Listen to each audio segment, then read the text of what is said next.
Ladies and gentlemen, welcome to next year Development Discourse. Next year is a public policy advisory firm. There are a number of businesses within the Next Year family. One of them is Next Year Advisory that looks at governance issues. But our host today is Next Year SPD, and their focus is around security and conflict issues and seeking solutions to these issues. We also have Next Year Power that shares the same office with us. Today we're going to be speaking or exploring issues around fighting insecurity in Nigeria. The question that we're posing is, should Nigeria change its security architecture? One must be, living in Jupiter not to know that the nation is at war, and that there is need to think through these challenges and come up with pragmatic ideas and solutions to the challenges we face. Joining us on the panel today is Lieutenant General Isaac Obiako. He is a former commander of United Nations Mission in Liberia under the appointment of the United Nations Secretary General, late Kofi Annan. He was also former commander of ECOMOG Artillery Brigade in Liberia, former General Officer commanding the 2nd Mechanized Division of the Nigerian Army. He's a graduate of the National War College and has an MSc degree in Strategic Studies.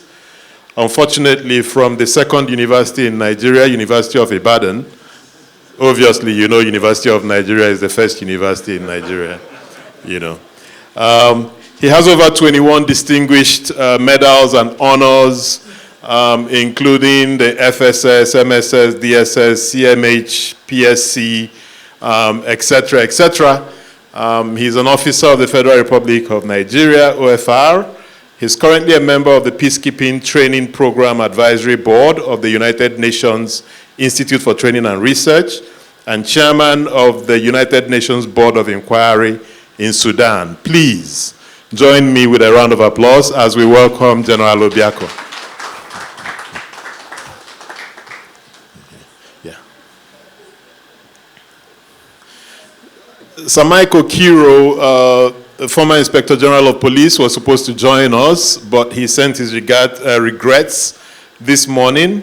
And we have Group Captain Sadiq Garba Shehu, retired, who will be joining us on the panel. He's a senior research fellow at the National Defense College. He's an adjunct professor with George C. Marshall European Center for Strategic Studies in Germany on the program for terrorism and security studies. He's a former deputy head of safety and security at the African Union headquarters in Addis Ababa. He was a former chief of safety and security with African Union Peacekeeping Mission in Mali. Please, a round of applause as we welcome Group Captain Shehu. The session will be moderated by my brother and senior friend, Charles Achodo.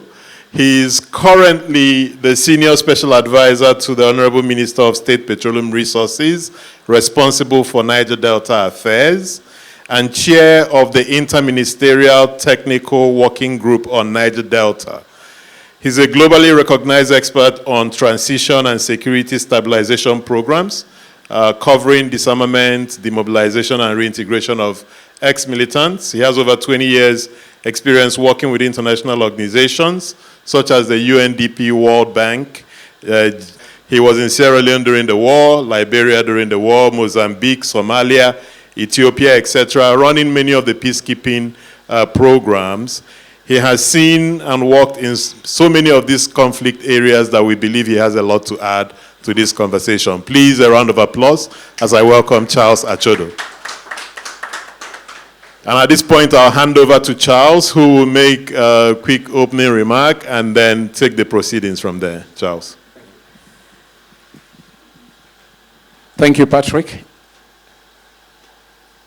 I will just give an overview of how this process will play out. My approach will be to let the experts talk more, and we tease out more from them. And at the end of the day, we leave here with some practical recommendations that will form the basis of what next should be done. We will open up, then I will respond to certain specific questions based on what they have, touched on. Then after that, we'll now throw it open for questions that will come from the participants. So we make it as much as interactive as we can, and tease out as much as we can from the process. I think that should be the approach. Now, we're here basically looking at fighting insecurity, the changing Nigeria security architecture, what it's going on. For those of us that were born before the 60s and those born after, you will begin to look at how things have evolved over time in the country. There used to be a point where the fear was mostly armed robbers, petty criminals. We graduated to a level where it was armed robbers very intensively, especially in the 70s. We moved on from that level to where we're now having all kinds of conflicts in this country, ranging from Boko Haram challenges in the northeast, which is now becoming like our own SWAT valley. In other words, for those of you who are aware of things happening in Pakistan, there is a place called the SWAT Valley, and that's the most ungoverned space in Pakistan. And that's where you have all the Osama bin Laden and all his group hiding for years. From Boko Haram challenges, you now look at the herdsmen farmers crisis moving across the country. You look at the issues of kidnapping, we thought used to be very specific in some areas, but now it has evolved in complexity, and it has evolved in the degree of entrenchment and spread across the country. When you look at this complex mix, and you now look at the low-intensity conflict in the Niger Delta area, now you begin to wonder what is happening in this country. Niger Delta, Middle East, Middle Belt axis, then Northwest, Northeast. You see the spatial differentiation in terms of various forms of conflict and insecurity in the country. Now you are now forced to ask the question, what is happening in our country?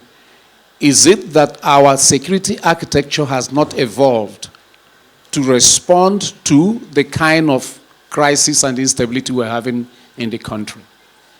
When you ask yourself that question, then you now have to reflect that when the United Nations wants to make peace in any country, they rely on Nigeria. Most of the troop contributing force countries, Nigeria is considered to have the best.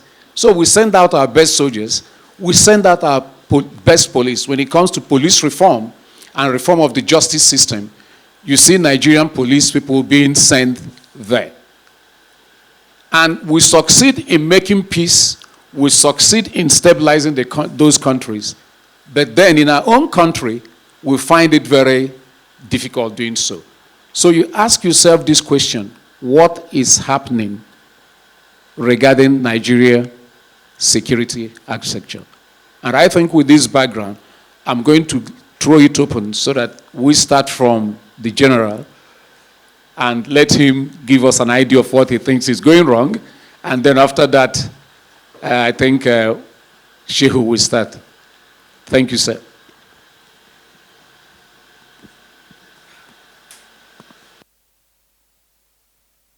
Thank you very much.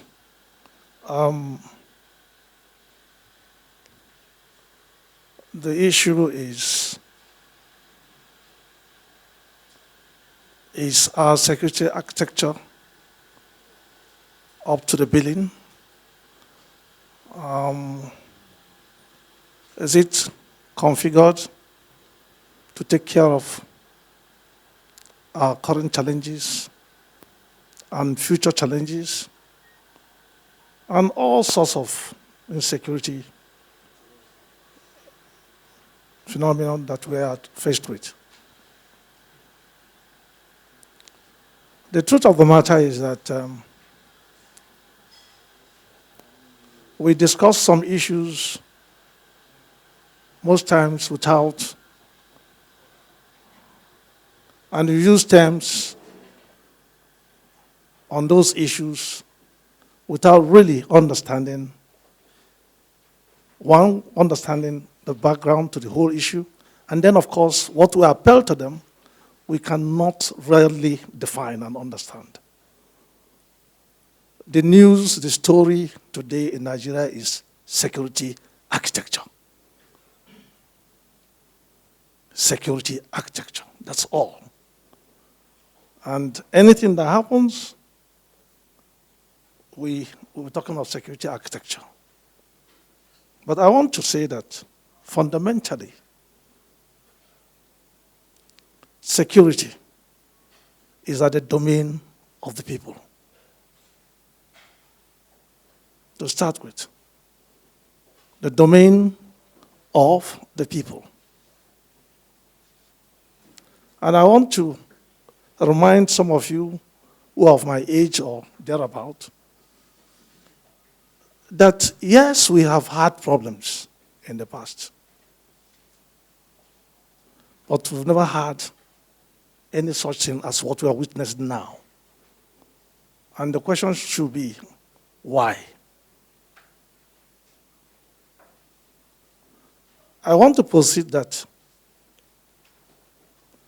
the people have intentionally or unintentionally forgotten that they have a role to play in their security.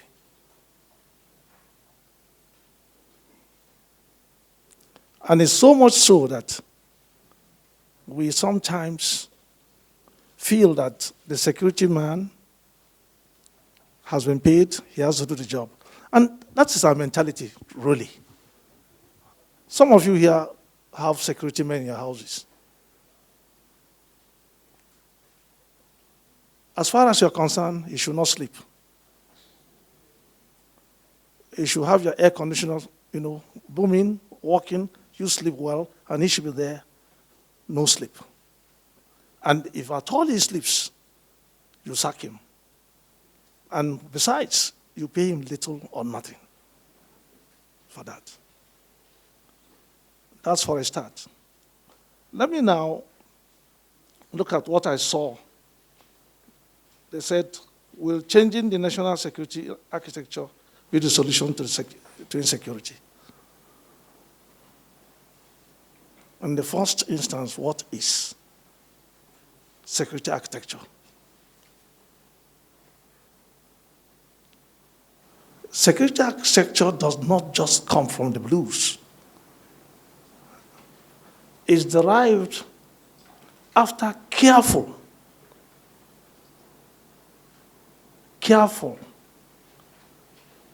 resolution of all those facts that are real to the nation. If I may just ask, how many of us here know the national security strategy of this country?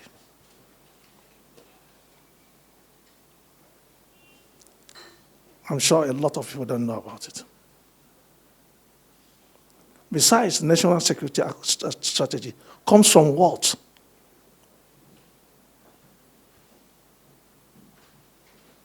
We talk of the grand norm, our constitution. Yes, that we can reel out either in the courts or in the legislative houses. But what is the philosophy therefrom?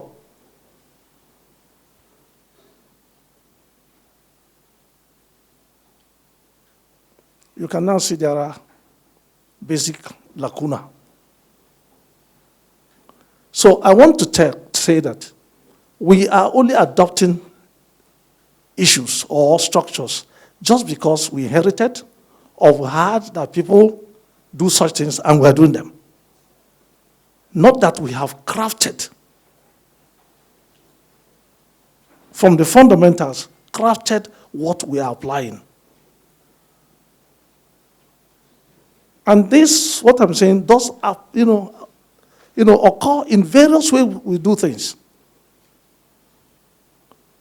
An architect designs a house. He brings it to the person says, no. I want you to adjust it like this, do it like that. And if the architect is not ready to accept some corrections, then he loses his job.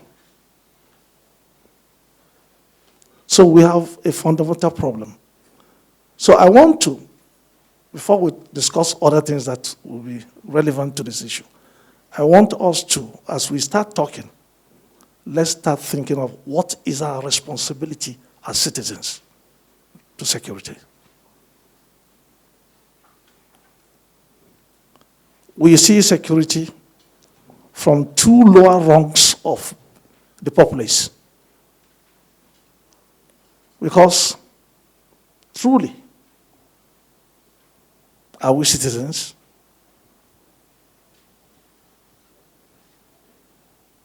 If we are not citizens, where do we belong? I think those of you who are political scientists will remember fully how the Greeks classify. The first rung, those that drive in idiocy, self. Anything outside themselves, no. The second group, the tribes people. Anything outside the interest group, that has no meaning. And basically, that's how we define issues.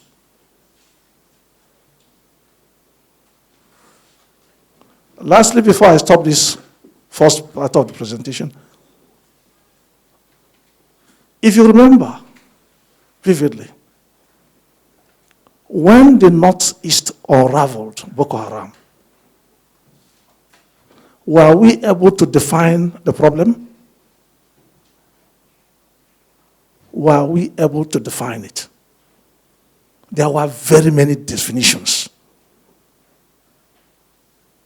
Every interest group gave it its own definition. You can't start solving a problem when there is no understanding of what the problem is. The National Security Council that was supposed to advise the government couldn't come out with a definition of what the problem was. Some said it's political movement. Some said it's religious movement. All those things were just playing on the basis of interest. We are having a problem. We cannot agree that this is the definition of the problem. Then how can we solve the problem?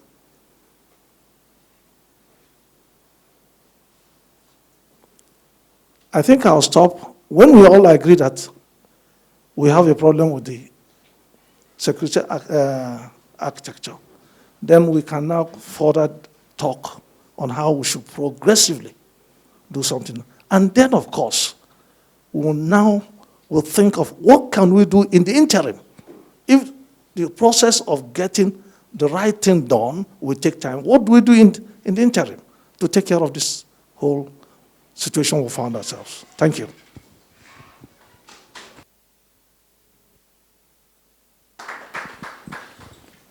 Thank you, Sadiq.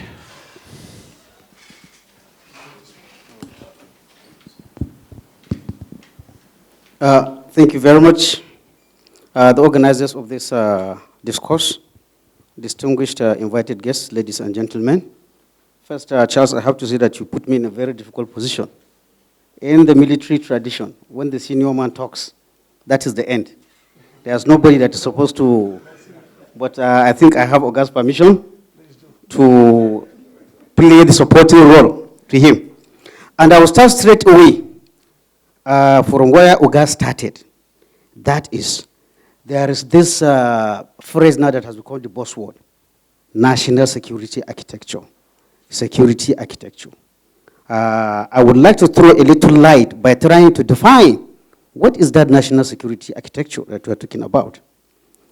In general, a national security architecture includes the management, the decision making, the oversight structures, the national policies, strategies, and plans that are related to security.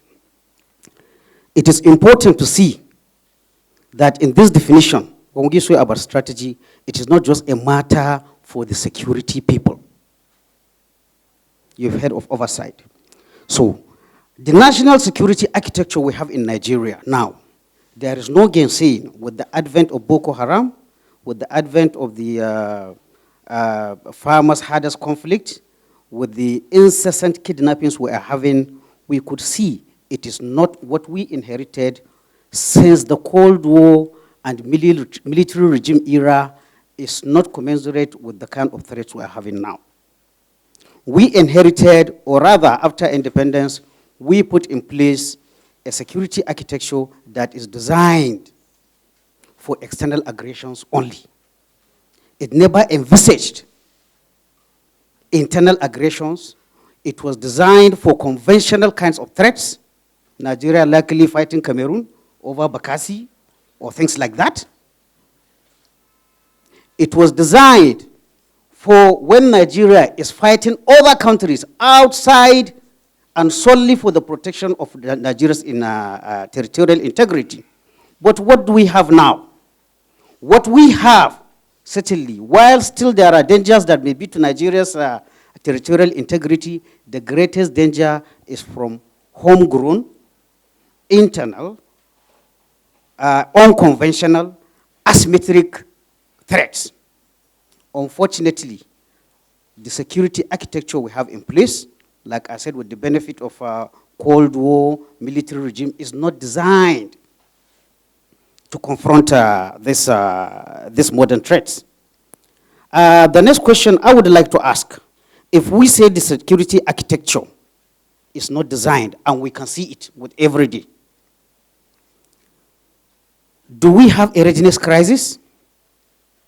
And when I'm talking of readiness crisis, I'm talking of the whole security architecture, not only military, but also the police, the DSS, and other related. Is there a readiness crisis? Before I will attempt to answer that question, what do I mean by readiness? Readiness is the security forces, the Nigerian security forces, both military, paramilitary, police, and all the gamut of them. Are they able to do what the nation asks of them, or what the citizens ask of them? And what is that thing we're asking them to do? We're asking the security forces, first and foremost, to do, if there is any external threat, to protect Nigeria's territorial integrity. At the same time, we want them to maintain internal law and order. We want them to do emergency services. There is a flood, there is search and rescue, there is one man-made or natural disaster. We still expect these agencies, singly or jointly, to come to the aid. As presently constituted, as presently equipped, as presently trained, are they able to do the things we ask of them?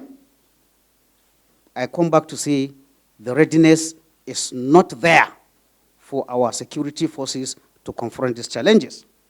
Readiness is a function of about 4 variables. First of all, you talk of the money. You talk of the equipment. You talk of the training. And also you talk of the leadership or management. And the leadership here, both internal within the security forces, and then external from oversight bodies, could it be in the executive branch, in the legislative branch, or even in the judicial branch. When we look at all these 4 factors, it is my humble opinion that we greatly lack the capacity to confront these challenges. Are there indicators that show us that we are really lagging behind? Almost all the things I measured are related to financing, but not all of them are related to financing. What is Nigeria spending, not only on defense budgeting, but on security budgeting? Because sometimes there's tendency to lay emphasis only on defense budget. I would like to enlarge the debate to what I call defense and security spending. In preparing for this outing, I had a look at the Global Firepower Index 2019, just to have a comparative analysis of how well or how much is Nigeria investing in this security, which all of us agree is very important. In my research, I find that, let's even look at the years when we could say the Boko Haram started. Could say 2009 to now. Nigeria has not spent even 1% for any given year on defense. I'm not including security. You should look at this at the background that even international development agencies like the IMF, the World Bank, based on the premise that without security, you don't have development, they recommended that even countries that do not have security challenges should try as much as possible to spend not more than 1.5% of their GDP. What is the rationale behind this? Like I said, you have nothing if you don't have security. You don't have development, you don't have health, you don't have anything. The second reason is that security architecture is not something that you can just wake up one day and buy, a very effective one. It's something that grows over the years. It grows over the years. I always liken it to like a fire tender, a firefighting vehicle. You don't wait for the fire to start before you go and purchase a fire vehicle. You will buy the fire vehicle, and if you are lucky, God willing, you may even spend 20 years. You don't use that fire vehicle. But a good manager will always make sure that that fire vehicle is serviceable and ready to go. So from 2009 to now, Nigeria defense budget that has been put by notable organizations like CIPRI, like the World Bank, has never risen to that 1.5% for countries that don't have security challenges. At most, I think 2009, we did something like 0.9%. This is a real paradox, because when you look at countries like Colombia that is just coming out of an insurgency, you could see as the insurgency was going, their defense spending was increasing. To really appreciate also the lapses we have to understand in any case, in our own terrain, whereas you must see that defense is the second highest expenditure in a given budget, what people tend to forget is that most of the money is not really for capital expenditure. It's for overhead costs, salaries, allowances, foreign visits, retirees like Oga and me here. That is where all the money goes. Nigeria has not been retooling the security and the military forces pari passu the security challenges that have been faced. Again, drawing from the Global Firepower Index, I looked at, they said Nigeria has an estimated strength of military of 120,000. 120,000 for a population of 203 million or something like that is highly, grossly inadequate. Still, with respect to spending, I have emphasized that Nigeria has not spent up to 1% since this counterinsurgency started. Surprisingly, countries like Niger, countries like Chad, countries like Cameroon, they are all spending at least 2% of their GDP on defense and security. This is very, very, because in any case, if we say the Boko Haram, even though we say it's a sub-regional problem, we have to agree about 80% is a Nigeria's problem. So we expect to see Nigeria leading, but it is not there. When you look at police figures, when we look at security now, we are saying that our police are about 350 or 370,000. This is grossly inadequate, again, for our population of 203 million, and for which the United Nations has said that the ideal is to have one policeman per 450 persons, or 225 policemen per 100,000 citizens. So in all honesty, gentlemen, I will pause here, and I'm sure many questions will come, is that I want to emphasize that the security architecture we inherited is not fit for purpose for the kind of challenges we are having. I also want to emphasize that we have a readiness problem. Readiness in terms of money, in terms of equipping, in terms of training, in terms of even oversight. But before I drop what needs to be done, it is clear, gentlemen, again, the general has enumerated that how many people even in this room have seen the national security strategy. we have to shed away. And honest, I hope somebody from the National Security Advisor's Office is here. They are in charge. I happened to cast an ISA on the National Security by accident because they gave somebody to give his listen and I saw it. But again, as a throwback, I'm sorry I'm hitting myself, as a throwback of our military era, everything is securitized. National security strategy is not supposed to be a close document, just as the counterterrorism strategy. It is something that everybody has to see. People that have interest in contributing, they contribute it. Just I think a week or 2 weeks back, they updated the last national security strategy in the NSA office. I read about it, I saw on TV. And like I said, I saw the 2014 one, there's 2019. So honest, what I want to say, if you don't enlarge people that contribute to such documents, I have told you that in my defining security strategy, policies, plans are part of it. That national security strategy should get a buy-in. There should be as wide as possible consultation so that it becomes people's document and it gets ownership from everybody. I'll stop here. Thank you.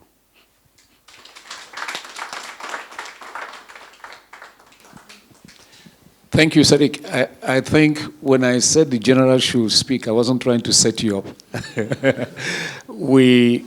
During our informal chat, he kind of said, look, this is an open conversation and no protocols, and coming from the background and his experience in the UN.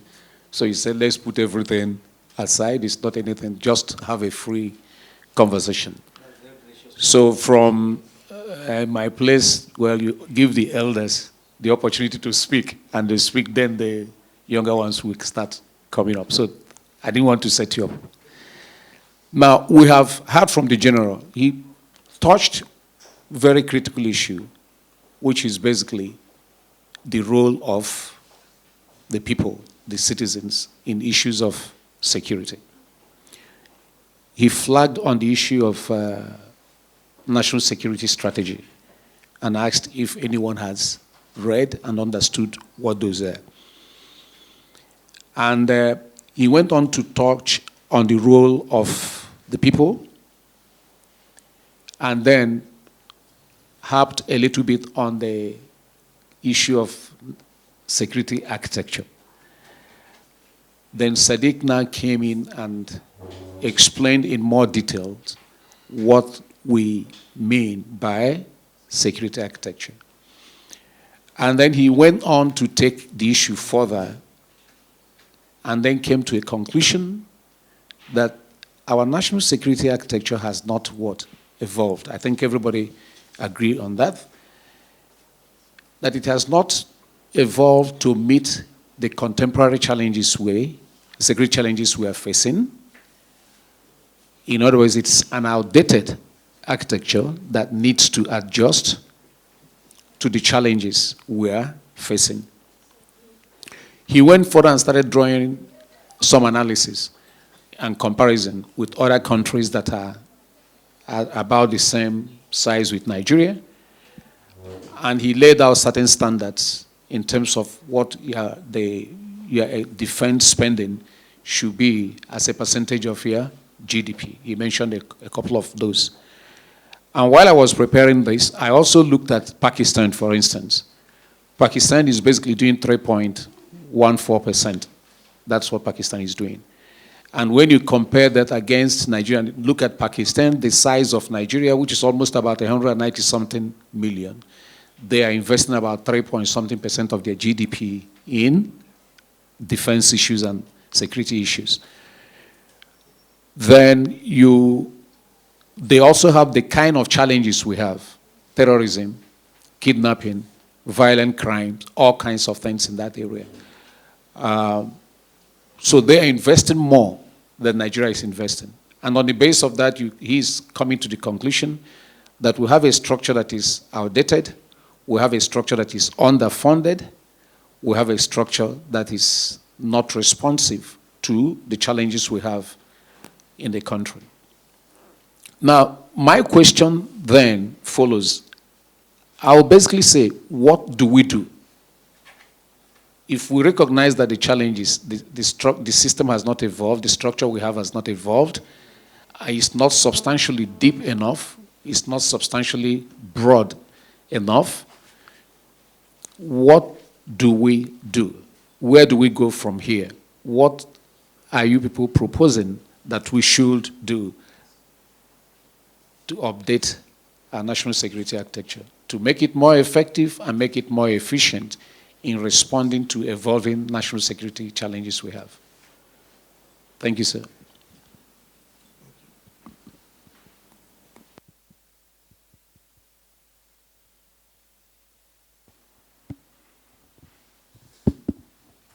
Thank you very much, moderator. I thank Colonel Sani for what he has done, and I will take off from there. I want this discussion to be real, because we can't live here not being properly informed, and we don't have the frame of mind to think ahead. Now, I want to start with policies. I want anybody here to tell me that is satisfied with the way we implement policies. Are we policy implementers? Thank you very much. I think I'm bold to say that virtually all our organizations are dysfunctional. So don't be surprised that the security organizations are dysfunctional. It is in our character not to ever conceive an idea and go ahead and do something about it. That's why you get to various organizations, shelves, ministries, you see policies stacked for the past 50 years. We are very good at organizing committees, whatever, to craft policies. He made a statement here that's very, very informative. He said, 2014 National Security Strategy has just been reviewed. Isn't it what you said? Yes. Thank you very much. I want to ask, that of 1914, was it tested? Was it applied? No. Same applies with the National Defense Policy, which, incidentally, I chaired the white paper on that policy, but it's yet to be promulgated, yet to be applied. The one of 2006 was never applied. Normally, it has 5 years.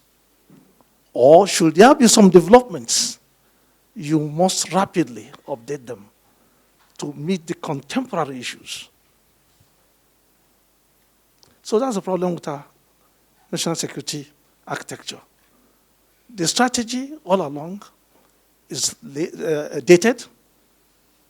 Even when we reviewed, we did not apply. And then, of course, things keep moving. Things don't wait for you. You have to meet up and overtake them if you want to stay on top of them. So that's where we are. What do we do now that we've defined that the security architecture we have is dysfunctional, cannot function given the contemporary issues? Should we now go back and review in quick time what we already have, or we should create a new one given the contemporary issues that we have? That's a decision that should be made. So there are some legislative actions to be taken. There are governmental actions to be taken to address the issues. So like I told him when we were outside there, sometimes you say the wheel. I say no, it's the wind. Whether we have the wind to do certain things. So naturally we should recraft our national security architecture.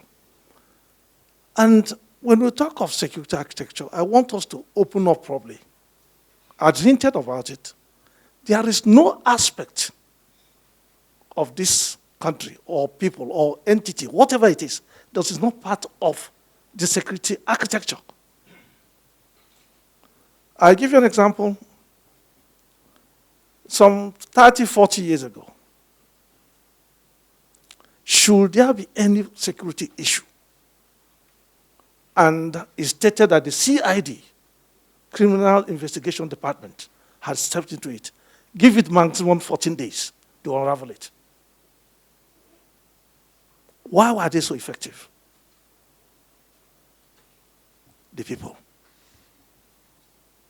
The people were cultured to know that they have responsibility over their own security. So they are ready to assist institutions that have been charged with that responsibility. Are we cultured society? Are we real citizens? I think I dared in one interview I had some months ago, and I challenged and said, we don't have more than 200 Nigerians. And nobody has come back to me to ask me what did I mean by that. Because we still thrive on the lower grabs. You know, the tribes people and the people who thrive in idiocy. We must love this country. You must love your country. If you don't love your country, you have no business with your country. Whatever your country serves you, take it.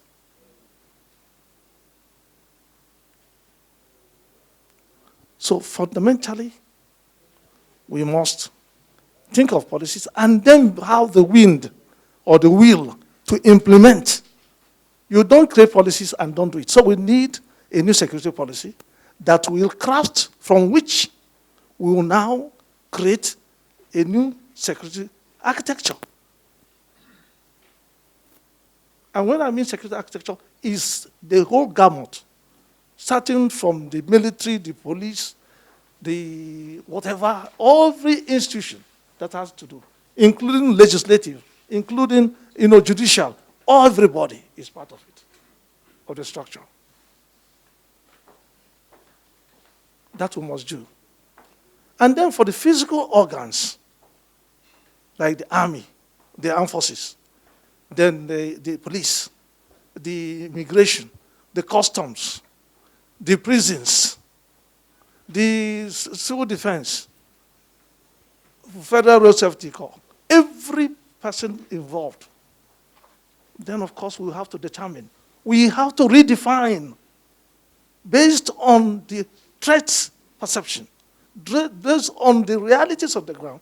We have to now craft what structure and what role should they play. And then in the process, there are what you call force or organization determinant factors. You apply them and create something that you know that will be potent, that can be applied to deal with issues. And here comes what he said about funding. I think it will be better for us to stop disturbing God the much we do, by the grace of God, by the will of God. Heaven help those who help themselves. That's fundamental. We must be realists. We must make this country what it is. This country has what was described as manifest destiny. We're not working. Nothing functions. How can you realize your full potentials when you don't do what you're supposed to do? And for you to realize your full, you must first of all secure yourself. And when we're talking of this security architecture, we're not talking of just somebody attacking you. Everything, economy, there's security in it. Foreign policy, there's security in it. Everything, every aspect of our life. So we must progress that way to do whatever. Now, having said all this, what can we do now? Entrenchments. I prescribe what is called security sector reform. In that reform is either you create or reform. Nigerian police. Is it the type of police we want? If it's not the type of police, we create. Is there anything we can reform in it? Yes, we reform. We introduce new things. I introduce new structures. We introduce new mentality. So that people will deliver on their mandate. The Nigerian Armed Forces, the same thing. But I think somebody said, when you delegate responsibilities and you fail to give the resources, then you've consigned the person to failure. That's what he said. Every day we hear, we are going to bring in more weapons, we're going to do this. Come on. You don't talk about it. What we want is action. So we must make sure that the structures we are going to create or reform will be such that we deliver on their rules. And then, of course, the persons. In fact, in the first time, why did the structure fail? That's another question we must have asked ourselves. Why is it that when people don't do well, you cannot correct them? Why don't you deal with people? I think there's a saying, he who goes to equity goes to what? Yes, why? Why will somebody be fooling himself, doing the wrong thing, and then he still stands? Since we don't have self-esteem, nobody resigns, nobody gets out of a job, don't you use your boot and kick off the person? If it's not delivering. So we need to process ourselves. We, the people talking and doing it, we must be processed. I tell somebody we are 200 million. So what? 200 million of unprocessed human beings? What can they produce? So in this thing we are looking for, we must process ourselves. Every person in Nigeria must know his responsibility in the security of this country. And he must play a role. So we'll do the security sector reform something. That may take some time. But for what we are facing now, for us immediately to impact on the security situation now, there are some measures that should be taken immediately. First and foremost, we know we don't have enough men and women in our security outfits. We don't have. For the benefit of history, when the Civil War started in 1967, the whole of Nigerian armed forces that started the war was no more than 5,000. But after 30 months, how many men and women had we in Nigerian army, particularly? 250,000.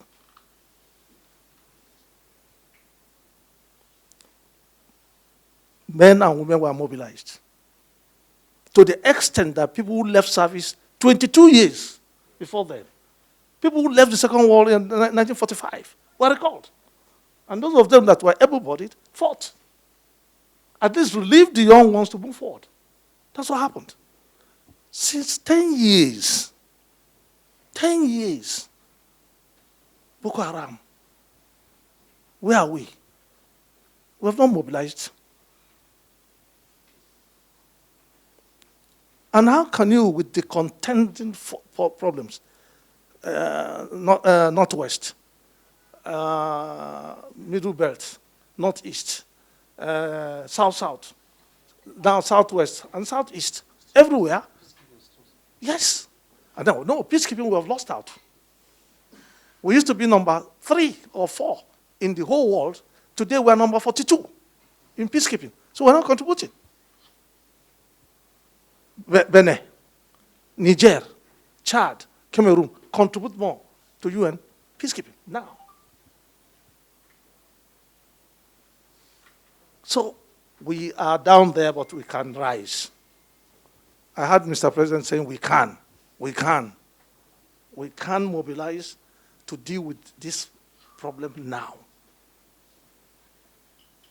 We need to build capacity. We need to build capability to deal with the problem. So that's what we need to do now. And let's stop talking. It's action we want. And there are actionable plans that can be put in place, and then Nigeria will be out of this. Otherwise, I don't pray for it because it's not my, how do they say it? Those of us who go to church, not my portion. It's not our portion, isn't it? If it's not our portion, let's walk towards making it well. I think I'll stop thus far. Thank you.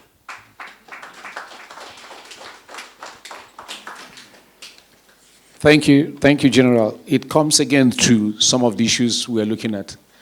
Again, in terms of numbers, Sadiq touched on issues, and Pakistan, for instance, is about 653,800 in terms of men. Okay? Nigeria we're counting how many thousands?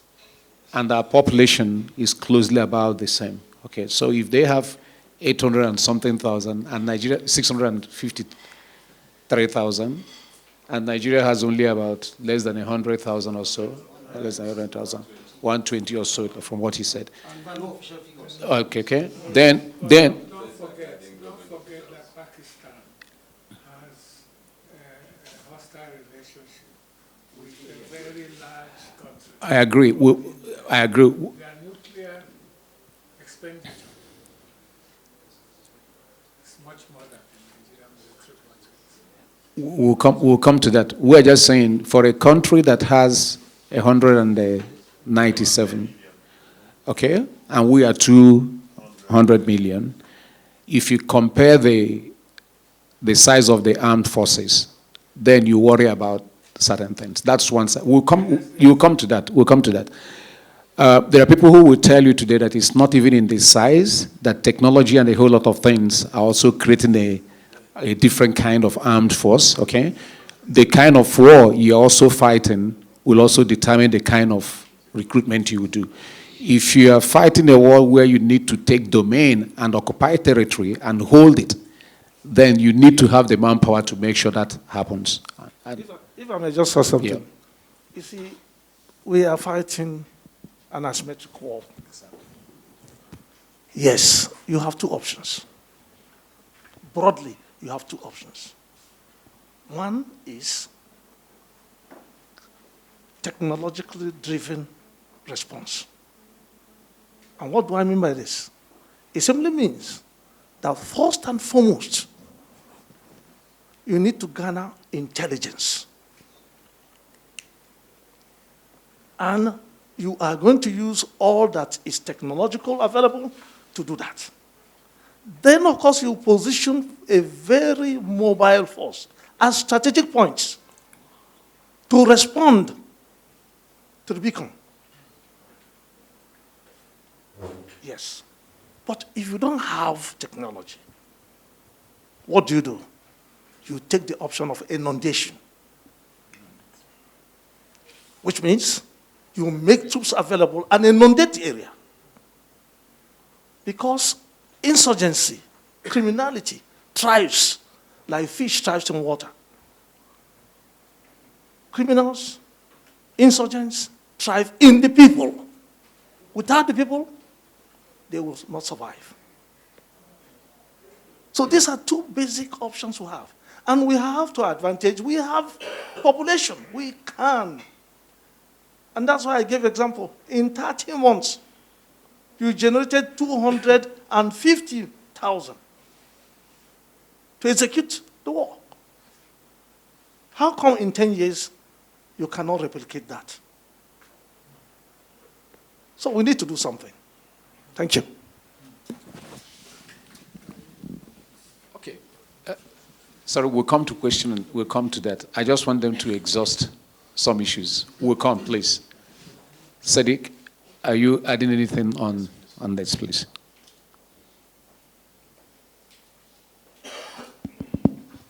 Permit me to also add my weight first because we were asked, what are we to do?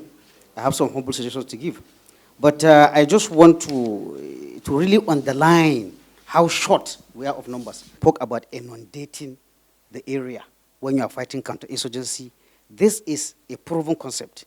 In a study carried over 40 counterinsurgency operations. The experts have reduced this into almost an exact science. I said almost exact because war can never be an exact science. In that, they brought the concept of troop density. That for you to have any chance of succeeding in finishing an insurgency quickly, you have to have a troop ratio of about 13 to 20 soldiers or police or counterinsurgent forces in total per 1,000 number of population in that area. They have seen this in over 40. Anything less than that, you will have what we have in Nigeria. You will not have enough forces to protect the threatened population, which in counterinsurgency is the success. When you make people to stay in Maiduguri or in Dikwa, that is when you have success. If you have less than that number, you cannot impose on the insurgents combat loss rate that is beyond their ability to replace. So what do we have? Today, Nigerian army enters Sambisa. They leave Sambisa. 1 month later, they fight around in Sambisa. They capture, why is that time the Doges was stolen, Dapchi? It was captured actually. They moved, these people come back.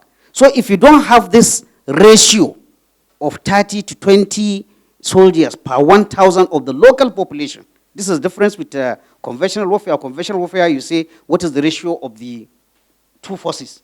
But in an asymmetric warfare, is the number you need is related to the number of inhabitants in that area. When I did a rough calculation of the population in Adamawa, Borno, and Yobe, just the 3 most affected states, I found that we needed nothing less than 200,000 troops to really saturate this saturation that my boss is talking about. Gentlemen, I don't claim to have the official figures of Nigerian forces in the Northeast, but I can say we have never massed up to 50,000 troops since we started at one time. We have not massed 50,000 troops in that place. I now move to, I was told to contribute my quota to what is going to be done. Most of the points has been taken by my organ naturally, but I will still emphasize. He said that we don't implement policies. Sir, permit me to disagree even slightly. We don't even formulate policies. When I look at advanced armed forces, like the US, like the UK, like the other European forces, they have guidelines, they have policies, they have procedures, right from how you open a canteen in a military unit, up to how you'll open a military cemetery, up to how you will open a new military base. Gentlemen, we don't have that now. That is why you see the armed services opening, fronts, opening units, opening universities. Gentlemen, we're talking frankly here. We're talking frankly here. You don't do that in other armed forces. You don't say because I'm the service student, I'm going to open the university in my place. It's not done. It's national money. We are complaining that the defense budget is less. But even the little that is being given, we're allowing it to be frittered away in, what will I call them, frivolous, or I can say vanities, which you don't really need. So we need to evolve policies. We don't have policies. Up to now, sir, with due respect, within the armed forces, we have documents that carry Her Majesty's Army. I have seen it with my eyes. I have seen this. So the next is the point that Uga covered, defense sector reform and security sector reform. Defense security sector reform for the armed forces. And then security sector reform, the larger one that involves police, immigration. Why do we need this? Again, this Boko Haram contingency, with due respect, has shown that we don't even have a clear line of chain of command. We can debate, for example, the powers that the Minister of Defense has over the armed forces. We can debate the powers that the CDS has over the service chiefs. We can debate that. When they plan the operation, we can debate who actually takes the decision for this to be done or not to be done. So we can see even a clear line of demarcation, and of course, our legislators cannot escape from blame. How many of our legislators can really hold a service chief accountable when he comes to defend his budget? Because the man either knew the difference between an anti-tank and an infantry fighting vehicle, or he has a very quality staff that will go and tell him this equipment that the Air Force wants to buy is not appropriate for the operation we're doing. What do we have? The service chiefs enter, they dazzle the legislators, and they just say, okay, this one difficult military matter. Where? You sign. That's what happens. Because they really don't have, I'm sorry to say, the capacity of oversight is not there. It is not there. And if there's no capacity for oversight, in all honesty, things will go wrong. Yes. Again, what do we do in the immediate this thing? I have this somehow of a crazy idea. We understand now, if there is crisis in Lokoja, it's naturally the forces in Jos that will be rushed, the same tired, ill-equipped that will go and beef off Lokoja. When there's another place broken there, it's the same people you carry. So in all honesty, you are carrying troops which even by this discussion today, we agreed are not enough in number, not enough in equipment, not enough in trading. So what I am suggesting, I don't know how, the money that is needed to cover the neglect, which I have traced up to from 2009 to date, Obasanjo's time, none of these governments have really done enough as far as equipping the armed forces is doing. That is the fact. None till today, till this last budget of 2019. So what I am thinking, since the money involved is so large, we must start with the concept of model units, model military units or model police units. What do I mean? If you could have a model police unit and a model military unit in each of the 36 states, what I mean by a model, a unit that is well equipped in terms of table of equipment. In the military, and I think maybe also to the police, when you say a battalion, there is a number of vehicles that a battalion is supposed to have. There's a number of tanks it is supposed to have. Let's start having that one in each. Why is that? So that we can have quick reaction in case something happens in that state. Then from there, like I said, defense, we cannot do this in 1 year. We need to maybe borrow from the Americans or the British of having quadrennial or triennial plans that will be carried in. And we avoid this, our issue of once a new government comes, all that the other government did will just be thrown away and then we start. So maybe these model units will help. The final point I want to make is that, well, I think I've covered it. Please, let's prioritize. And here is a function of oversight, both the executive and the judiciary. In all honesty, I am talking with my humble background of just about 25, 26 years military experience. In all honesty, if I have my own way, some of the units, some of the projects that a military that is constrained with basic equipment doesn't have them, I will not allow such projects to go on. But we can only watch and comment and advise. We do not have executive power. I will stop here. Thank you.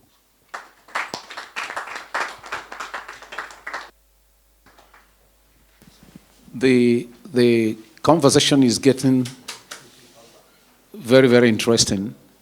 And sometimes I feel like letting them do more of the talking while we listen. But I know some of us here have a lot of things to say and contribute.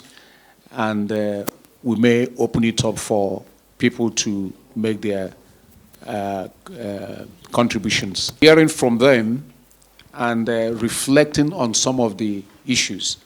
One of the things that has been stunning me is that when you put Nigerian soldiers out, so take for instance in Sierra Leone, the whole fighting was done by the Nigerian soldiers. And they succeeded in chasing the rebels out, defeating them, degrading them, and taking the territories. You look at Liberia, you see the same thing happening. So you realize that it is not really that Nigerians don't have the capacity in terms of men to fight or the courage to do so, Then when you listen, you cannot see where the problem is. Because while they're with the UN, all the necessary support and the equipment is provided for them to do so. But here, they don't have that. Now, let's take a little bit on the questions. And I would say, ask your question. If it is comment, please be very brief about it. And let's take it up from there. My name is Shino Fagbenro. And I've had some experience as a lawyer, as a politician, and also in professional levels, training the police because of where I worked. For me, there are three things that we have to face if we want to be realistic. Sir, one of you, I think you said that the primary beginning for any security framework, at the beginning of security is intelligence. It's access to information. You know, for me, the military and the police, they've distanced themselves from the people. Very, very wide gap. You've turned the people into the enemies. I remember when people, I'm old enough to know, I'm 60 years old. Military enters power, they will say fellow Nigerians. As soon as they are in power, they will say bloody civilians. You refer to us as bloody civilians. All abuses of police and military that have been complained to, the military is always defending itself and not investigating those things. You don't, the first line of your defense are the people you are supposed to be safeguarding. Yorubas will say, Etiobanile, Etiobaloko, Eniyon Debe. That is the fact that the king has intelligence is because of the people who give him information. When you block the relationship between those of you who can give you information and those you know, that relationship is gone. It's gone. The second thing is that our security architecture is over-centralized. You have 360 people speaking different languages, and your security is predicated on intelligence, and intelligence is related to languages. So how can you centralize it and expect it to work? The third thing, and it's fundamental, is that we don't have a defined national interest.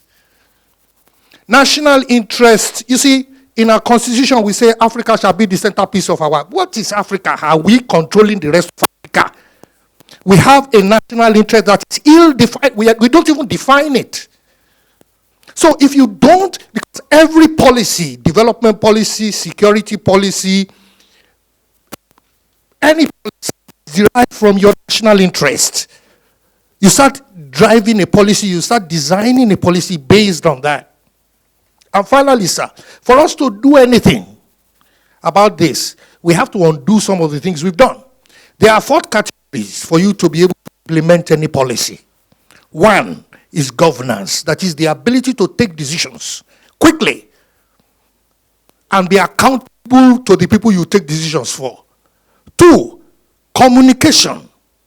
You do security with people, not for people.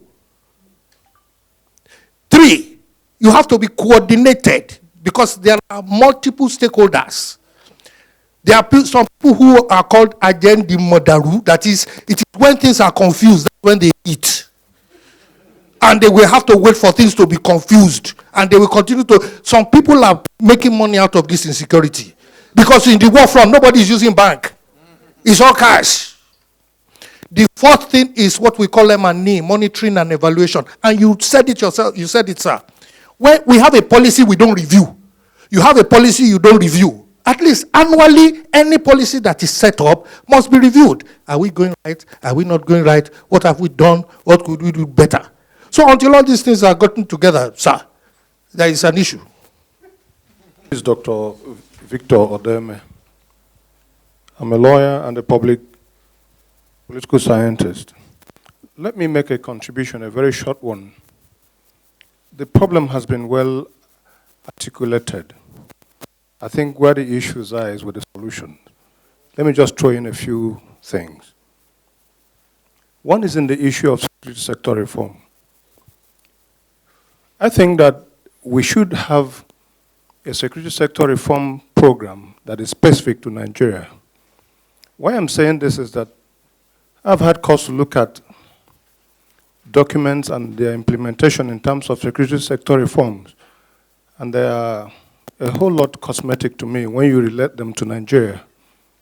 So I think that part of the solution is that we have to redesign what is there in existence and make it autochthonous, make it homegrown, so that it can meet our own peculiar needs.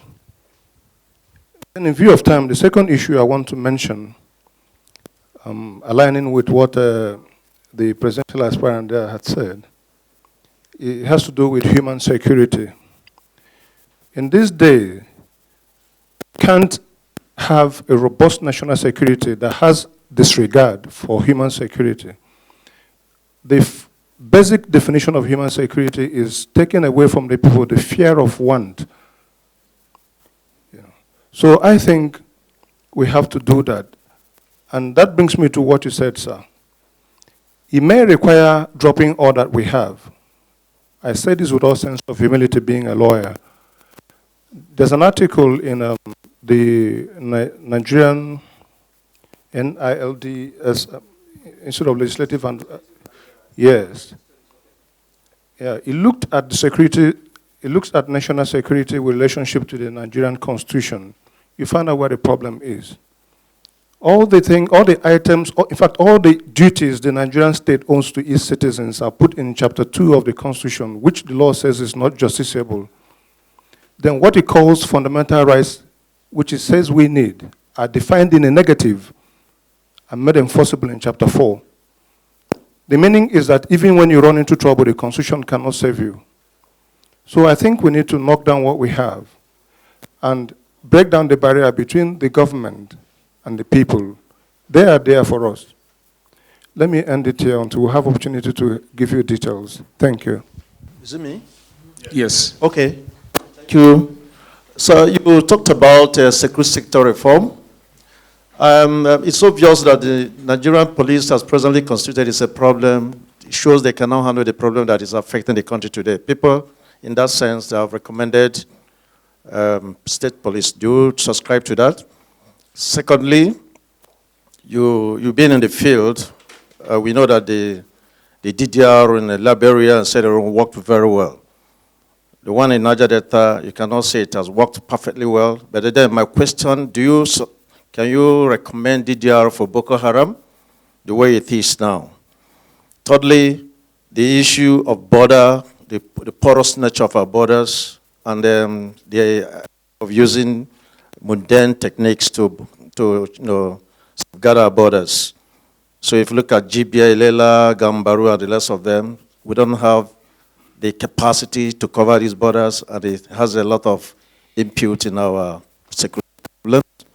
And finally, sir, I know that during the time of General Hejrika as the CS, we are confined to the Sambisa forest.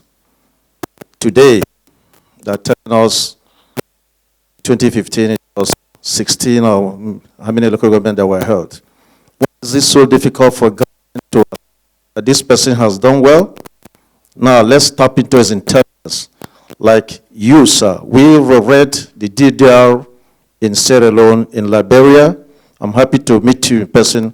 We know that it was a very good experience and a very good operation. Why can't they tap into the experience of people like you? Instead of all these blame games, left and right, front and back. And finally, sir, you talked about citizens. Are we really citizens of this country? And it's a very simple, you are another statesman. They didn't want to say it the way I want to say it. Are we really citizens? Now, if you see a recruit now, that is psyche, the way he will address you, you'll be wondering whether he's interested in regime protection or the country. So you'll be wondering whether you are protecting regime or you are protecting the country. Which comes first? Let me rest my case, yes, sir. Yes, my name is Chiagoze Hilary Mwakonko. I'm a lawyer. Sorry, we're very interested in security. We're actually very interested in security, but I speak as a Nigerian, someone who loves Nigeria. I remember growing up as a child, after the Civil War, in the war-torn Southeast. I remember at the time, you know, small arms were all over the place, as well, proliferated. Even then, I'm talking about maybe 1972, in my maternal grandfather's home in Uguta, okay, we still adopted the practice of leaving the door open. We didn't lock our doors. You could walk in at 2 a.m. because, you know, you couldn't keep your relatives out. Okay? You could walk in at that time. People still had a relative sense of safety. And I'm talking about after a 30-month civil war in which the people of this area had felt terrorized. Okay? They still had sufficient trust in the Nigerian state to secure them somewhat. Now, fast forward to 2019. What do we have? There's widespread insecurity. I've read some books that have described societies like Nigeria as being low-trust society. It's far worse. Let's just tell ourselves the truth. Okay? If we're going to make any impact in terms of security, I think that we have to address this issue of low trust. It seems a highfalutin conceptual issue, but in its outworkings, it's not very, very difficult to actually see how this could work.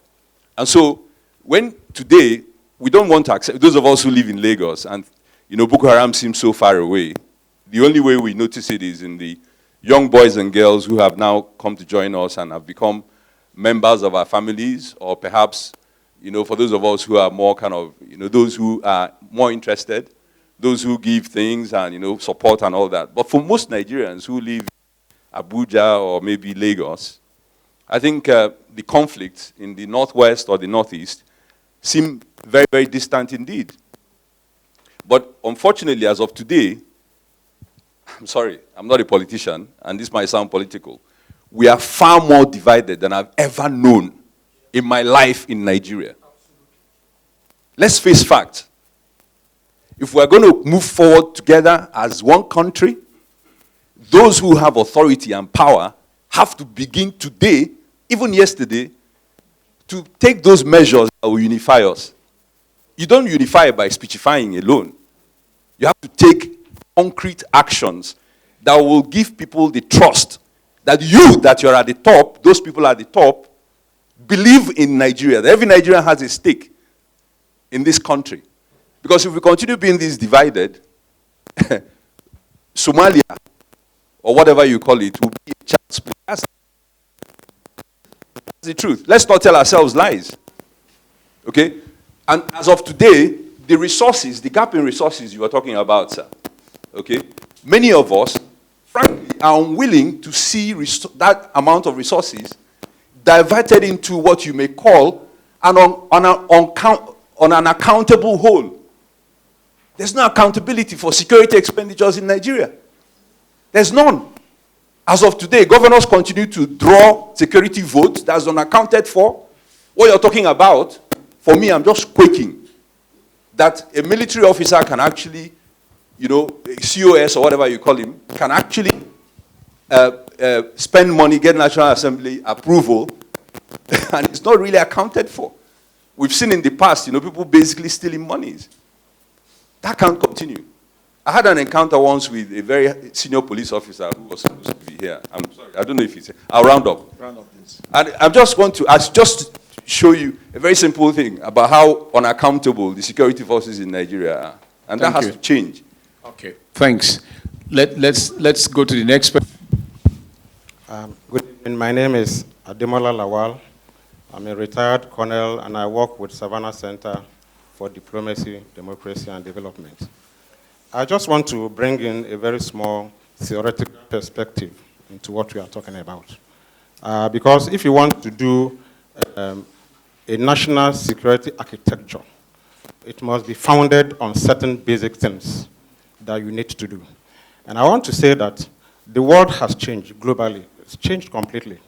The present statism as we know it was developed in the 16th century at Westphalian Treaty, where they say a state is inviolable.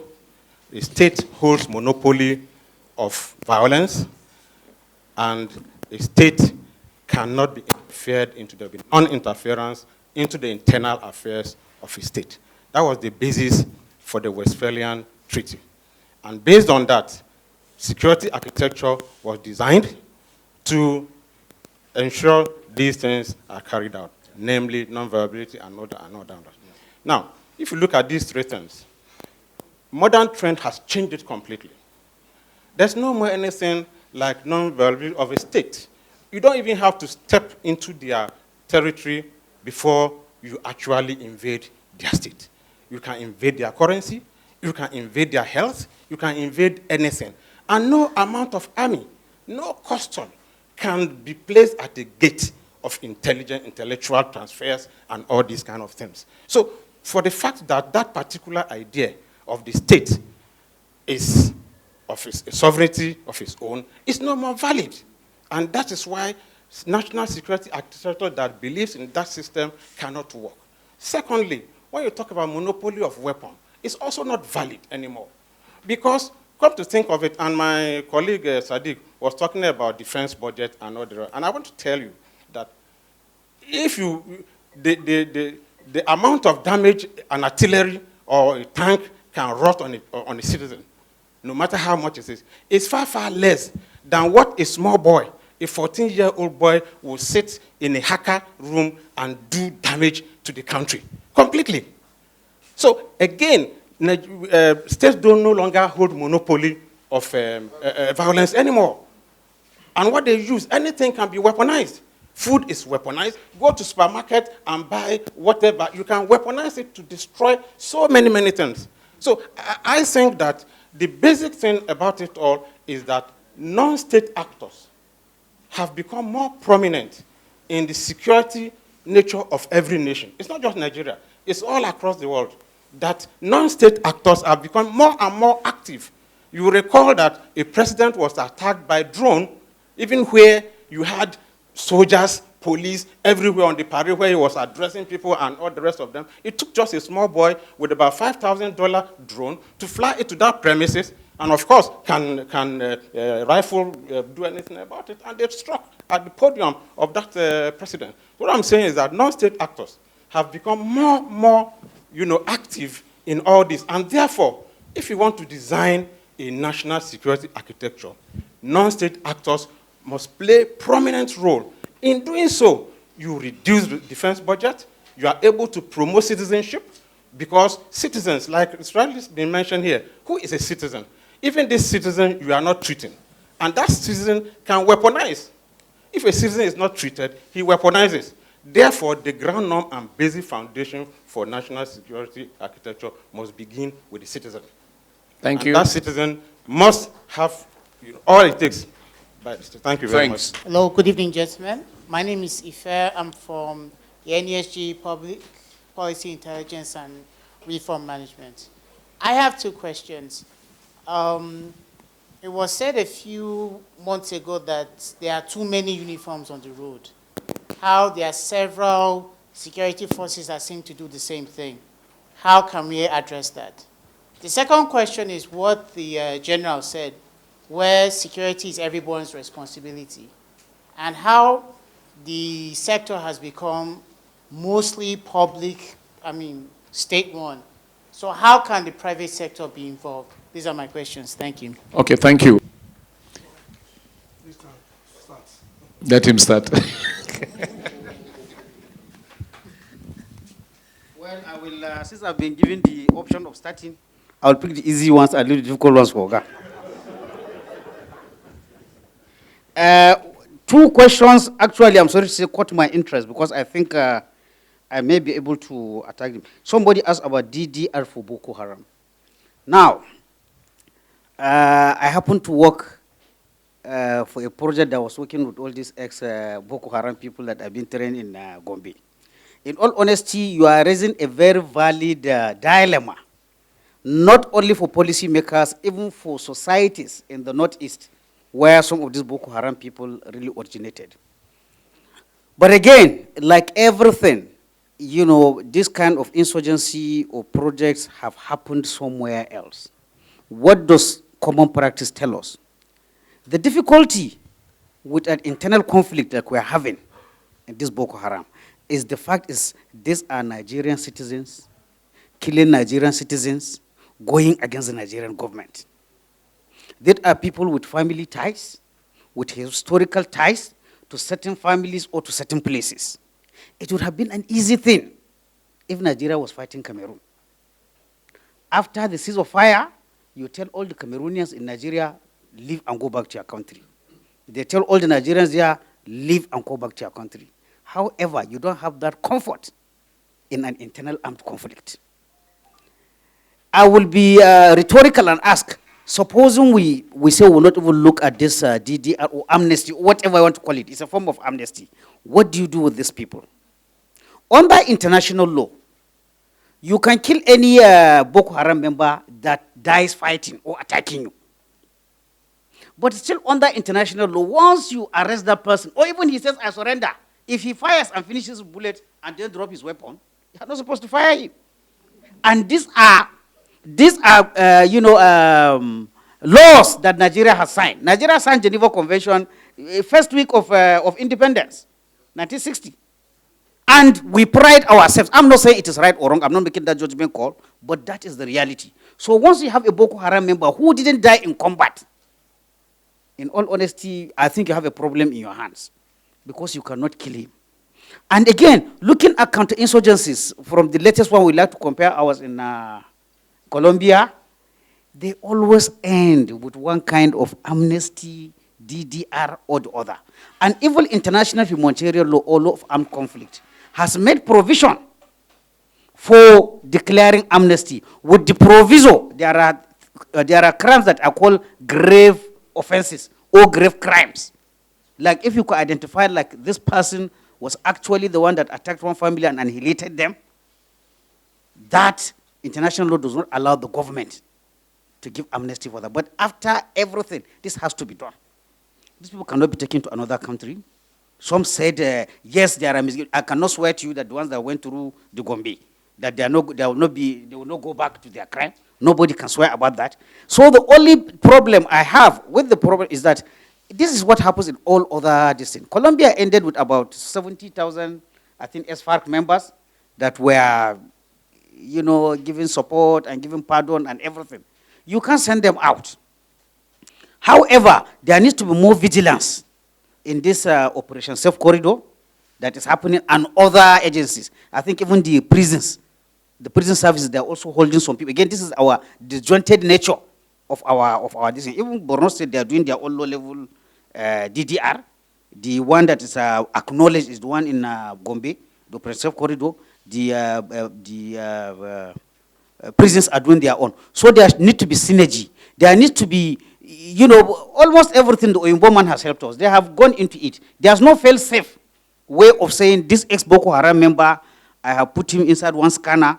I am completely 100% sure that he will not carry arms again. There's not. But then there are tools, there are ways that could reduce the risk of not having those ones that have tendency of going back. So in all honesty, it's a dilemma. I'm not going to answer your question, but I am telling you that once you catch a Boko Haram who is not dead, you've captured him, is under your, this is what is called in French, hors de combat, either he's injured or he has surrendered, there's really nothing you can do to him.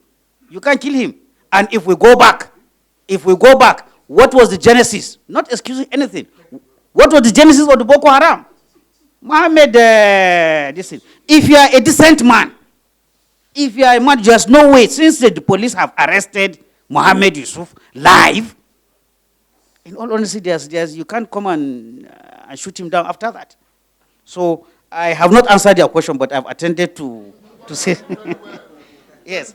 My learned colleague here, I'm not a lawyer, he spoke about security vote. Honest, that escaped me. We are talking that the main security defense, the budget is not enough. But we have massive amounts of money going unaccounted for in the name of security votes. I saw one report, one analysis, I think by Amnesty International, where they said the amount of money being spent on security votes is even greater than the Nigerian army budget. I read that report. And let's be honest, where we all have state governors, what is the security vote? It is something, it is nothing. Even to buy a birthday gift can be used for security vote. So we have these security challenges, and we have this large chunk of money going down the drain. I don't know what the solution is going to be. The last one I want to, there is a lady that said there are too many firearms. Am I right? Eh? The lady by this side. Is it too many forces on the ground?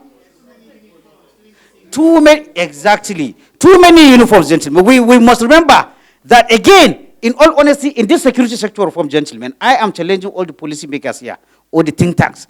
Let's think. Since we are saying police is less, military is less, all these other agencies, why don't you turn them to police?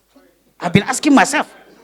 Why don't you turn civil defense, turn road safety? Why don't you turn them into police? At least they even have some basic training, some discipline is in them. Why don't you? I don't see how we just escaped having, what is the other one? Peace Corps. So honest, we have too many, and I think and again, not only that, so many multiple chains of command. It's all part of the problem, gentlemen. We had the last IG police who deliberately refused to subsume himself under the Minister of Interior Affairs. And in all honesty, I felt very awkward when this one came and the minister was on live saying that, I congratulate you, you have agreed to submit on the police. So I said, is it by agreement that the man will submit to be under? So that is to say, the next IGP must say that I'm not under, no. Tell me, I will stop here. Thank you.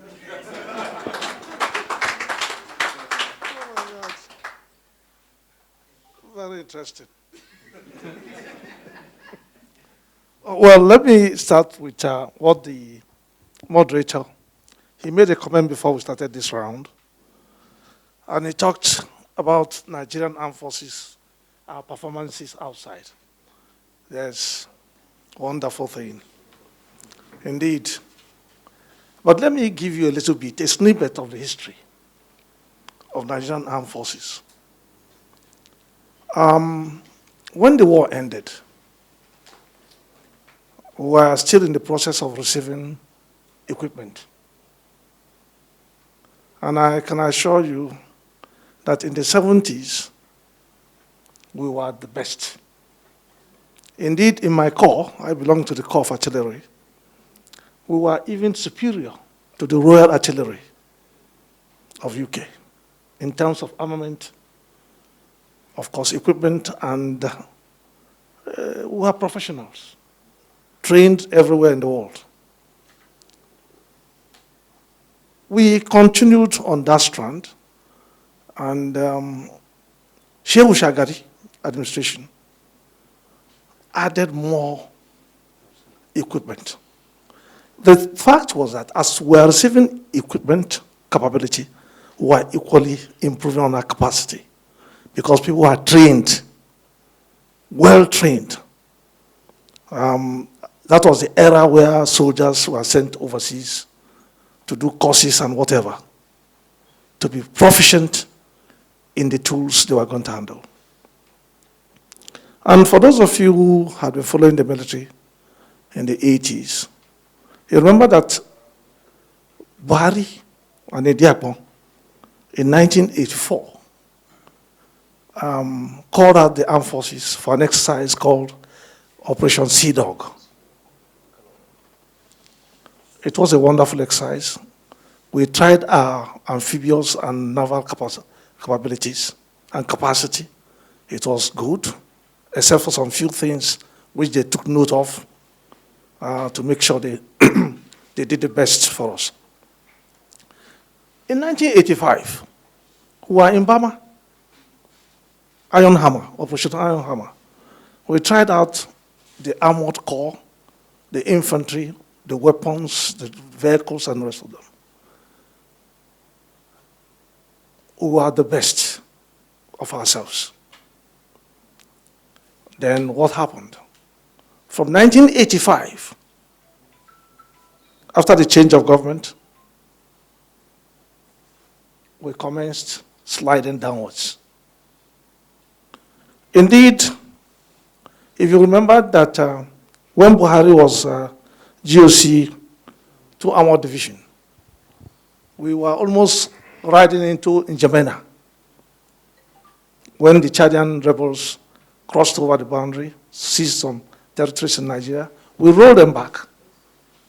If not for stopping him, he would have taken N'Djamena. We had the capability, we had the capacity. So we had these 2 things. And all our guns, all our vehicles, everything we had were oiled and fine. The men and women were trained. They were all professionals. Somehow, from 1985 upwards, went on the downside. We couldn't access training overseas. People were discharging. Who fought the war? They were leaving. And new ones were coming, but correspondingly, they were not getting the type of training and exposure.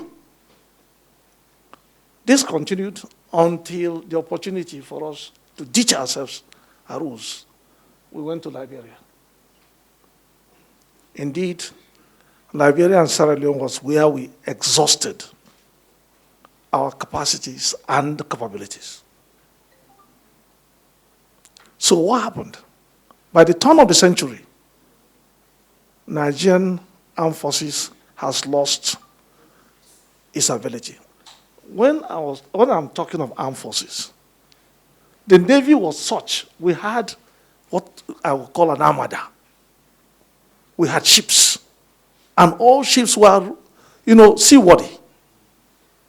You could imagine where a commanding officer would take a ship from Lagos to Port Harcourt and remain in Port Harcourt waters for 1 month, training, before going back to Lagos.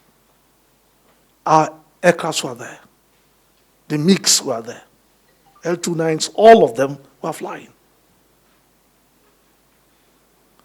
Now, with depreciation in grants for training, for POL, that's petroleum, oil, and lubricants, and the rest of them, these things were not being warmed.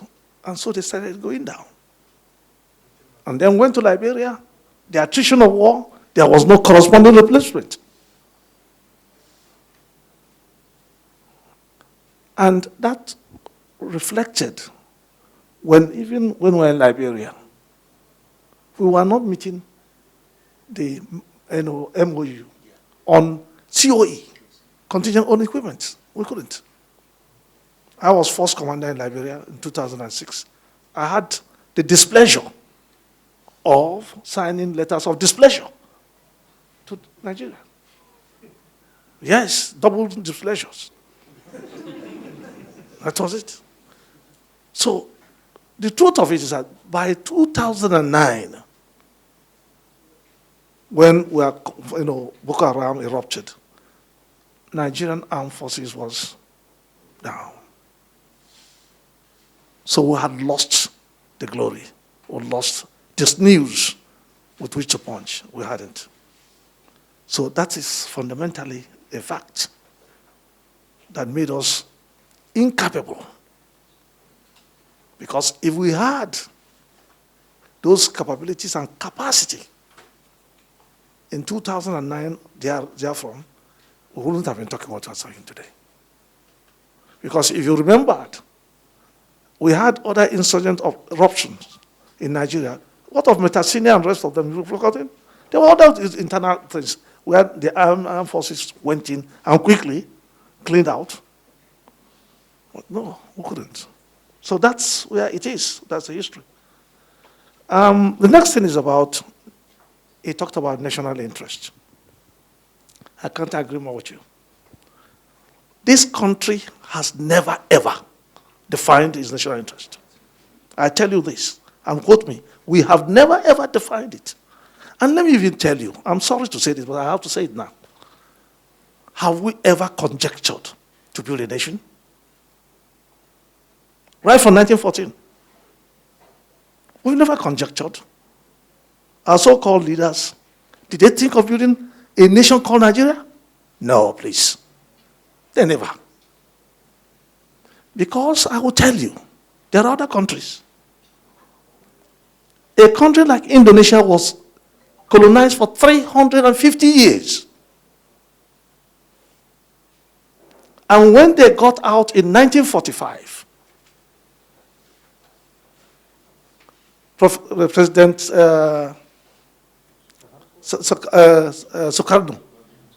Sukarno was, one of the founders of non-aligned movement and the rest of them. He was an outgoing president. He ignored the problems of his people. And if you know the geography of Indonesia, and everything about Indonesia, you know that what you say is a problem in Nigeria here is no problem. They have the largest linguistic grouping in the world. They have races. Here we are the same people.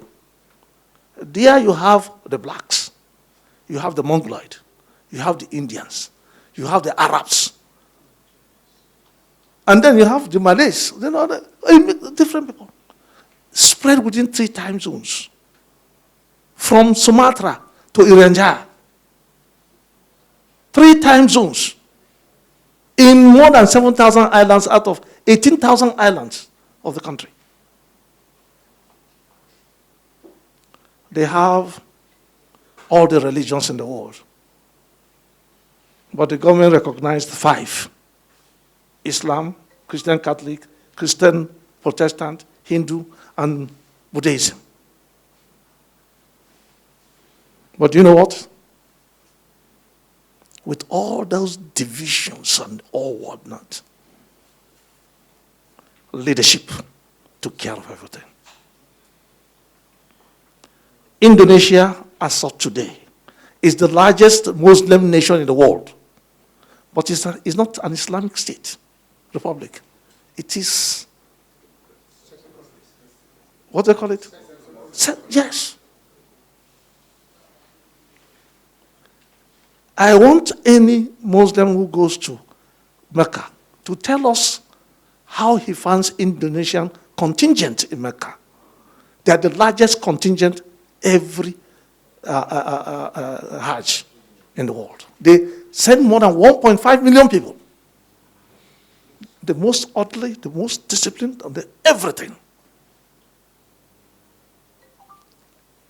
They know the leadership made sure they had a common philosophy that transcended all their divisions. So if you are talking of 300 languages in Nigeria, they are talking of 600 or more languages.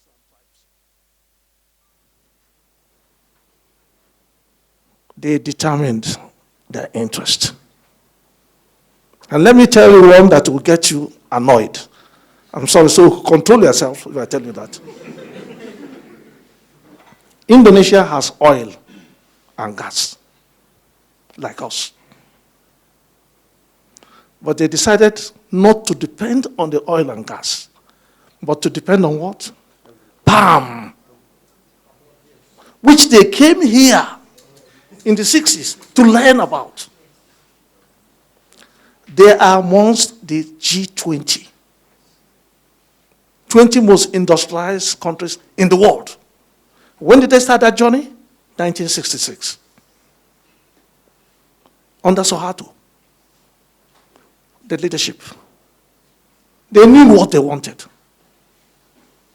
And they galvanized themselves and got somebody who wrote the blueprint.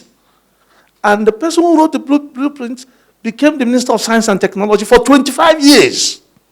Non-stop. Because that was what he demanded. I'll give you the blueprint, but I'll implement it. They said, go ahead, implement it. They joined the industrialized world in 1993. I was there in 1988 when they exported their first syringes, medical syringes, to Nigeria. Leadership. We can do it if we are ready to do it. So we don't have any interest. I think probably we can now define it properly. Because if we know what our interest is, then we can't be fooling ourselves with Nigeria, Africa being the centerpiece of Nigeria.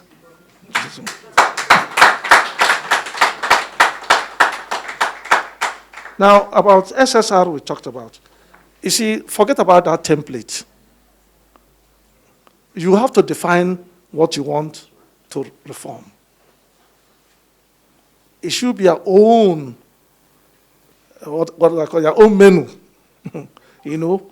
Because besides this, like the interest and the rest of them, you see, national philosophy we don't have. Then, of course, your policies that should derive from the grand strategy is not there. You know, we like making policies from the air, stream. That's what we are doing. So there's no main source of even the grand norm. Who said about the Constitution? Thank you. You can see that the so-called Constitution is not the Constitution of the people. It's just a document prepared and then presented. Yes. There's no doubt about it. But don't forget, too, the military only failed in sub-Saharan Africa. Thank you. That's true. Check it out. Now, somebody talked about state police, whether I support it, or by all means I support it. I support it. We had it before. Did they say it didn't work? You are practicing democracy. But it looks as if what you are practicing is demon is crazy. It's not democracy like the Americans. Because in America, you have institution police, you have local government police, you have state, county police. Yes. And there are parameters. Everyone knows where it hinges. So there's nothing wrong about it. People are saying the governors will take, don't they have legislative houses? If they don't want to do it well, it's their own cup of tea. So there's no, we need it, and we shall have it. But one thing is, let them work out the modality. Let it be founded in law, whatever they're going to do. So that it will be streamlined, because most times that's why we just collide in anyhow, terrible overlaps. No, it doesn't make sense. About citizenry, I think I've spoken about citizenry. I think individually we should ask ourselves, am I a citizen? Because if you're a citizen, then you must think about your responsibilities as a citizen. Are you performing it? That's another problem. And it's not the fault of the masses now. When we were growing up, we had some bit of training, both from home and at school. We are told how to behave. We are told what is bad. We are told what is good. And the philosophy then was, I won't do anything that is going to tarnish the image of my family. Now, the families will say, go and rob, bring the money. People are saying no security problem in Abuja. There is serious one. One chance. One chance. Those of you, particularly ladies, one chance is the real thing now. You get into a taxi, it's no more 2 persons, 3 persons in the taxi. Even the driver alone. There's a lady they just robbed some days ago. So, we have problems. Now, about unity.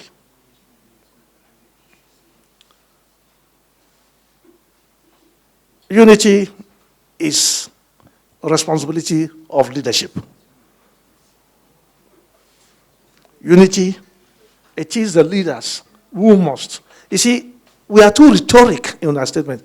What brings us together is greater than what puts us aside. That is just rhetorics. Those things that is common to us, what I think is called the common patrimony or whatever, how have we articulated it to the extent that the citizens have imbibed it? Let's take a look at what happened some years ago. It's not wonderful, but at least we have an inkling into it. In 1984, when war against indiscipline was introduced, what was the impact? That was the first time Nigerians started queuing. This queue culture that you stop in a bus stop and queue, that was the first time we started it. Before then, we just behaved like animals. When the bus stops, all of us will. Even at the airport, that's how we rush to the plane, as if we don't have seat numbers. That was the mentality. So, there is a requirement.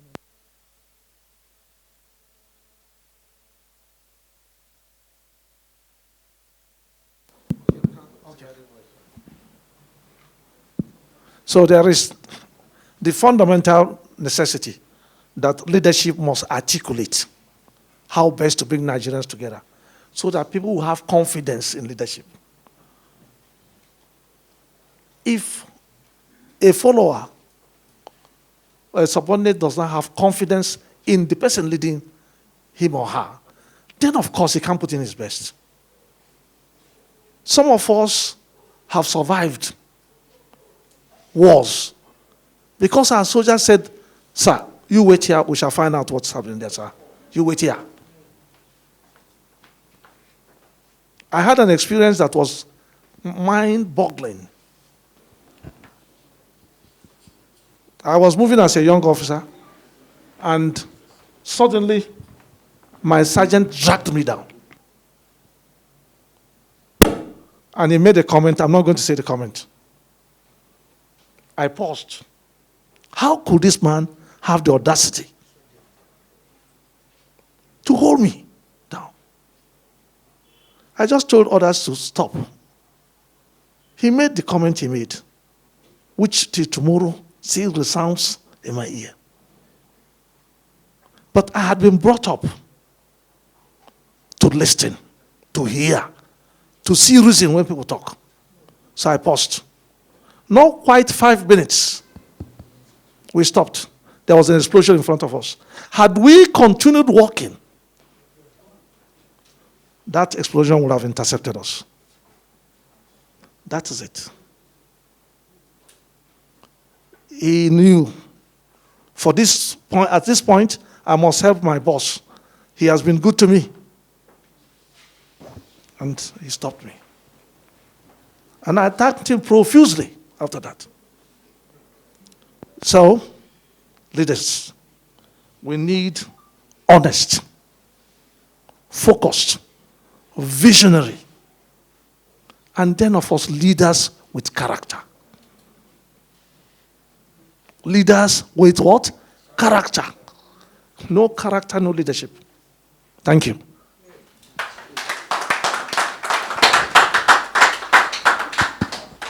Presenters. I wanted to actually raise the point about whether we have actually historicized the security problems of this country. And I'm happy that the general, look at, try to trace the history of the military in Nigeria. But the other thing is the psychology or the sociology of insecurity, which is that now when we started with, trying to go into agreement with insurgents in the Niger Delta, have we actually interrogated this process or the decision, which has now led to the mushrooming of insurgency in Nigeria?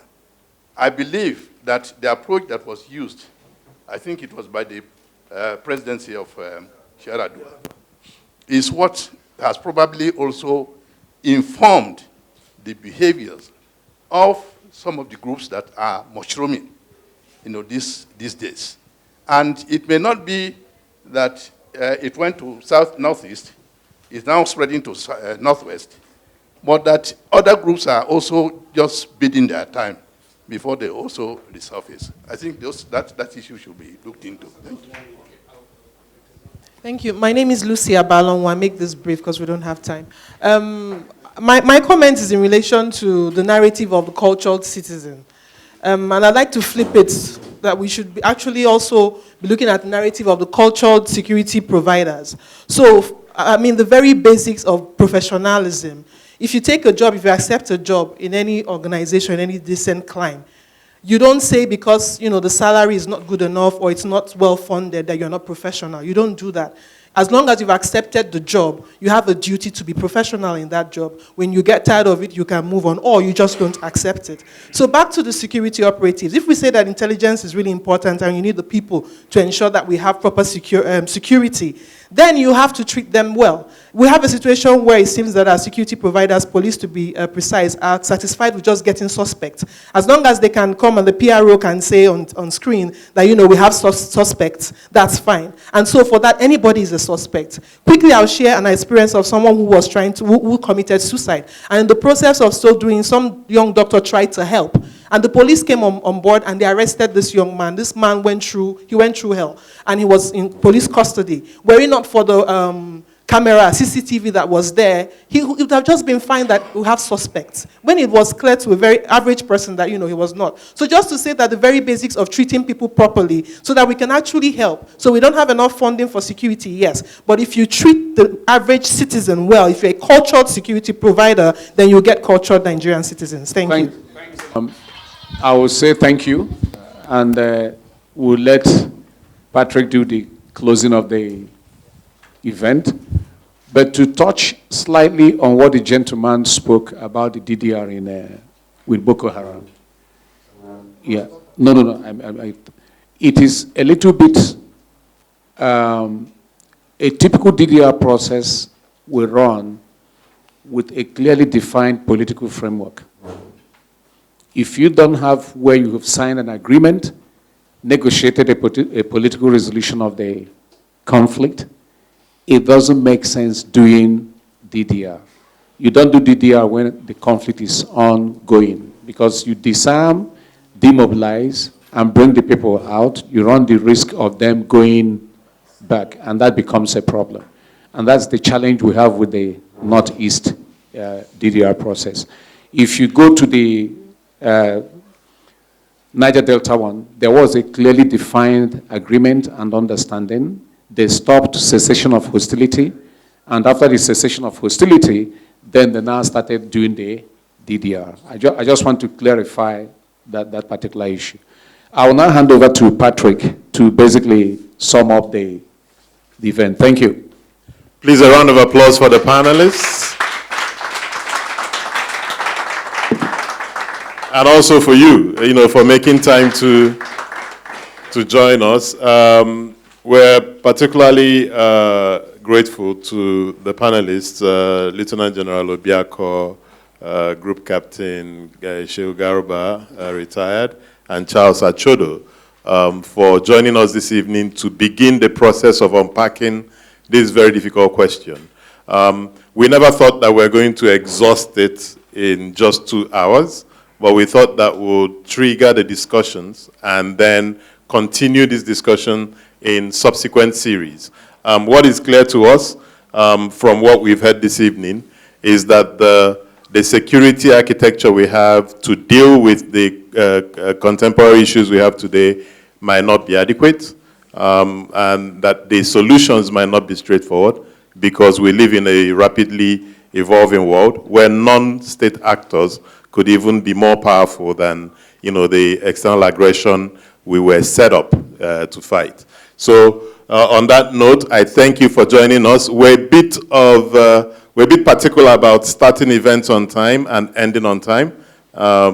So although we know that the discussions have not been exhausted, we welcome you to stay back and continue the discussions. But we'd really like to end at this point. And please stay tuned for subsequent events, and we hope you find time to join us. Thank you very much.